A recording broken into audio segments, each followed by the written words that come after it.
ஆமென். சங்கீதம் 74ஆம் அதிகாரத்துல முதல் வசனம், தேவனே நீர் எங்களை என்றென்றுக்கும் ஏன் தள்ளிவிடுகிறீர்?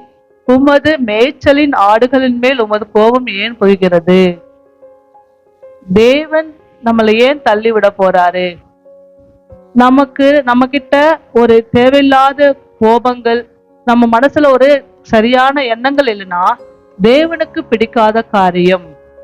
ஆண்டவர் நம்ம மேல கோபப்படுறதுக்கு அவருக்கு என்ன இருக்கு? மனுஷன் நம்ம மேல கோபப்படுறோம்னா நம்ம யோசிக்க மாட்டோம், அவங்க ஏன் நம்ம மேல கோபப்படுறாங்கன்னு யோசிக்க மாட்டோம். நம்ம செய்யறதுதான் சரியா இருக்கு, நீங்க தான் தேவையில்லாம கோவப்படுறீங்கன்னு சொல்லிட்டு அவங்க மேல நம்ம கோவப்படுவோம். ஆனா நம்ம தப்ப நம்ம சரிப்படுத்த மாட்டோம். இது மனுஷங்களோட இயல்பு. ஆனா கர்த்தர் என்ன சொல்றாரு? உங்களோட எண்ணங்களே மாற்றுங்க. அவரு ஒவ்வொரு நாளும் நமக்கு ஒரு வாய்ப்பு தராரு.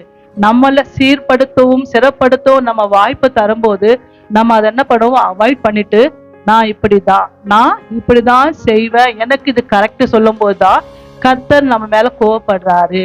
அதை யாருமே புரிஞ்சுக்க மாட்டாங்க. ஏன் ஆண்டவர் தேவையில்லாம நம்ம மேல கோவப்பட்டு நம்ம ஏன் தள்ளிவிட போறாரு?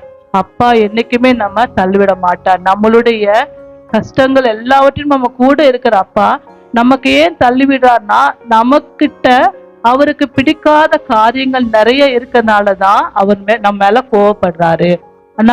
அவர் சொல்றாரு, நீங்க உங்களுக்கு வாய்ப்பு தர அதை நீங்க பயன்படுத்திக்கிட்டு நீங்க சீர் பண்ணுங்கன்னு சொல்லும் போது நம்ம அதை அவாய்ட் பண்றோம். நியாய தீர்ப்பு நாள் வரும்போது நம்ம பயப்படுறோம். என்ன ஏசப்பா நீங்க பாத்துட்டு இருக்கீங்க, எனக்கு இவ்வளவு கஷ்டம் வருது, நான் இன்னுமா இப்படிதான் இருப்பேனா? இன்னும் எனக்குள்ள ஒரு மாற்றங்கள் வராதா? நம்ம அவர் மேல கோவப்படுறோம். ஆனா நம்ம பக்கம்தான் நிறைய தப்பு. அதை நம்ம புரிஞ்சுக்கிட்டோம்னா ஆண்டவர் நம்ம மேல தள்ளிவிட மாட்டாரு. ஒரு மனுஷன் நம்ம மட்டும் ஏன் கோவப்படுறான்னு யோசிக்கணும்.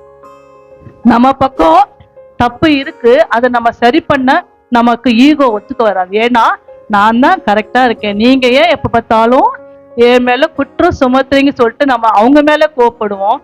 அத நம்ம சரியா இருந்தோம்னா அந்த குற்றம் நமக்கு தெரியாது. நம்மளை பார்த்தா நம்ம பிள்ளைங்களும் வளருவாங்க. எப்பயுமே ஒரு சின்ன ஸ்டோரி, மகாத்மா காந்தியடிகள் ஒரு அம்மாவும் பிள்ளையும் போனாங்க. அப்போ அங்க அம்மா சொல்லுவாங்க, என் பிள்ளை ரொம்ப ஸ்வீட் சாப்பிட்டுட்டே இருக்கான்னு சொல்லுவாங்க. அதுக்கு மகாத்மா காந்தி ஐயா சொல்லுவாங்க, அப்படிங்களா, சரி நீங்க 2 நாள் கழிச்சு வாங்க, நான் சொல்றேன்னு சொல்லுவாங்க. அவர் ஏன் உடனே ரிசல்ட் சொல்லலைன்னா, அவர்கிட்டயும் அந்த ஸ்வீட் சாப்பிடுற பழக்கம் இருக்கு. 2 நாள் கழிச்சு அந்த அம்மா வரும்போது அப்ப சொல்றாரு மகாத்மா காந்தியா, தம்பி நீ ஸ்வீட் சாப்பிட்டோம்னா நமக்கு உடம்புக்கு ஆகாதுப்பா, அது கெடுதல். அப்ப அவங்க சொல்லுவாங்க, நீங்க ஏன் அன்னைக்கே சொல்லியிருந்தா என் பிள்ளை திருந்திருப்பானே. அப்ப சொல்லுவாரு, எனக்கும் அந்த பழக்கம் இருக்கு, நான் சரி பண்ணாதான் அந்த பிள்ளைய நான் சரி பண்ண முடியும்னு சொல்லுவாங்க. நம்ம கிட்ட கூட நமக்கு நிறைய தேவையில்லாத பழக்கங்கள் நம்ம பிள்ளை பார்த்து கத்துக்கிறான். அப்ப நம்ம என்ன பண்ணுவோம்? நம்ம பிள்ளைய சரி பண்ணும் போது நீங்க சரியா இருக்காமான்னு கேட்கறான் இல்லையா? அப்போ காரணம் நம்ம பக்கம் தப்பு இருக்கு. அப்ப நம்ம தப்பு சரி பண்ண மாட்டோம்னா அந்த பிள்ளையும் கேட்பாங்க, நம்ம மத்தவங்களும் நம்மள மதிக்கிற அளவுக்கு இருப்பாங்க. அதே மாதிரிதான் கர்த்தர் கூட நம்ம கிட்ட நல்லா எதிர்பார்க்கிறாரு. நம்ம பிள்ளைகிட்ட நம்ம எதிர்பார்க்கிற குணங்கள் இருக்கான்னு எதிர்பார்க்கும் போதுதான் நம்ம சரி பண்ணோம்னா நிச்சயமா தேவனுக்கு ஏற்ற பாத்திரவனாக நம்ம இருப்போம்.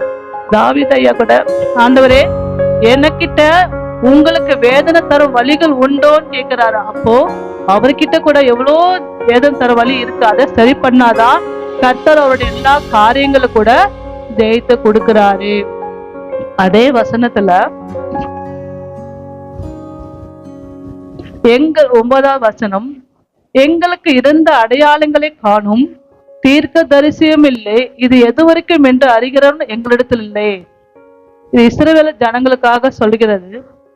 ஏசப்பா அவங்கள்ட்ட நிறைய அற்புதம் இருந்தது, அவங்களுக்கு இருக்கிற அந்த அபிஷேகம் எல்லாமே அவங்க இழந்து போயிட்டாங்க. ஏன்னா அவங்க கிட்ட எல்லா தீர்க்கதரிசியுமே யாருமே இல்ல. ஏசையா தீர்க்கதரிசி எல்லாருமே ஒரு சிறையில அடைக்கப்பட்டாங்க. அப்ப அவங்களுக்குள்ள அபிஷேகமும் இழந்து போயிடுச்சு. அவங்களுக்கு இருக்கிற அந்த நமக்கு என்ன செய்யணுங்கிற அந்த ஞானம் அவங்களுக்கு இல்லாம போச்சு. என்ன ஆண்டவரே, எங்களுக்கு எந்த ஒரு வாய்ப்பும் இல்லாம இருக்கிறோம், நாங்க எப்படி இதுல இருந்து விடுபடுவோம்னு சொல்ற அளவுக்கு அவங்களுடைய இருதயங்கள் இருக்கு.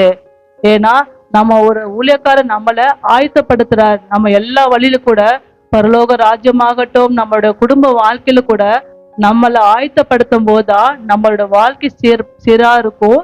அந்த வாழ்க்கைய கூட நம்ம சரியா பண்றதுக்கு அவங்க நமக்கு ஒரு உதவியா இருக்காங்க.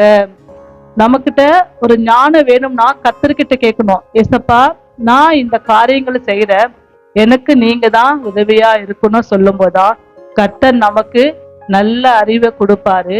அவரை மாதிரி நமக்கு ஒரு நல்ல நண்பனும் இல்லை, ஒரு தகப்பனும் கிடையாது. எந்த நாளிலும் கூட கர்த்தரை மட்டும் நம்ம முன்ன வச்சோம்னா தேவன் நமக்காக யாவையும் செய்வார். 10வது வசனம், தேவனே எதுவரைக்கும் சத்ரு நிந்திப்பான், பகைவன் உமது நாமத்தை எப்போது தூசிப்பானோ. எவ்வளவு வரைக்கும் எங்களை சத்ரு நிந்திப்பான்? எத்தனை நாள் ஆண்டவரே நாங்க சத்ரு கையில ஒப்பா இருப்போம்? ஏன்னா தேவனுடைய வார்த்தை கீழ்ப்படியாதனால்தான் ஆண்டவர் அவங்கள அடிமை கையில ஒப்பு கொடுக்கிறாரு.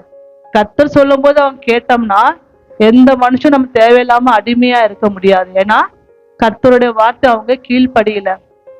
எந்த ஒரு விஷயத்தையுமே கீழ்ப்படிந்தா நமக்கு நிச்சயமா அது ஒரு சந்தோஷம் உண்டாகும். கீழ்ப்படியாம இருக்கனால தான் நமக்கு வர அதிர்ஷ்டமும் சரி, நமக்கு ஒரு ஒரு வேலை நமக்கு கிடைக்கிற ஒரு சர்ப்ரைஸான கிஃப்ட் கூட நமக்கு இழந்து விடுவோம். ஏன்னா கீழ்ப்படியாம தான் காரணம். தேவனோட வார்த்தைக்கு இஸ்ரவேல ஜனங்கள் யாருமே கீழ்ப்படியல. அதுக்கு கேட்ட தீர்க்கதரிசி சொன்னா கூட அவங்க கீழ்ப்படியாம இருந்தனால்தான் சத்ரு கையில ஒப்பு கொடுக்குறாங்க. சத்ரு ஒவ்வொரு நாளும் அவங்கள நொறுக்க நொறுக்க நொறுக்கதான் அவங்க மனம் வந்து, ஏசப்பா எத்தனை நாள் தான்ப்பா நாங்க இந்த கஷ்டத்தை அனுபவிப்போம், எப்போ நீங்க இதுக்கு சீக்கிரமா எங்களுக்கு முடிவு சொல்லுங்கன்ட்டு அவங்க ஏசப்பா கிட்ட ஜெபிக்கிறாங்க. நம்ம கூட நம்மள குடும்பங்கள் ஆகட்டும், நமக்கு தனிப்பட்ட விஷயங்கள் ஆகட்டும், கர்த்தர்கிட்ட பிடிக்காத காரியம் என்ன, நம்மளை நாமே ஆராய்ந்து பார்த்தோம்னா அந்த காரியங்களை கர்த்தர்கிட்ட ஒப்பு கொடுத்து, ஏசப்பா எனக்கு இந்த காரியங்களை என்னை விட்டு அகன்று விடணும், நான் இன்னும் தேவனோட மகிமை இழந்து போகாதபடி என்ன நீங்க சுத்திகரையும் சொல்லிட்டு ஜெபம் பண்ணோம்னா கர்த்தர் நம்மளுடைய வாழ்க்கையாகட்டும், நம்ம குடும்பத்துல எல்லா சூழ்நிலைகளையும் மாற்றி தேவன் ஒவ்வொரு நாளும் நமக்கு அற்புதங்களை செய்வார். அதுமாரி இந்த மாதம் முடிய போது நாளைக்கு முதல் நாள் தேவனுடைய சமூகத்துல ஒவ்வொருவரும் வந்து அதிகாலையில தேவனை தரிசிக்கும் போது கர்த்தருடைய வாக்குத்தத்தங்களை பெற்று நாம் ஒவ்வொரு நாளும் தியானிக்க நம்மளுடைய குடும்பங்களையும் நம்மளுடைய வாழ்க்கையோட கர்த்தர் புதிய காரியங்கள் செய்வார். இந்த சங்கீத கூட தேவன் ஆசீர்வாதம்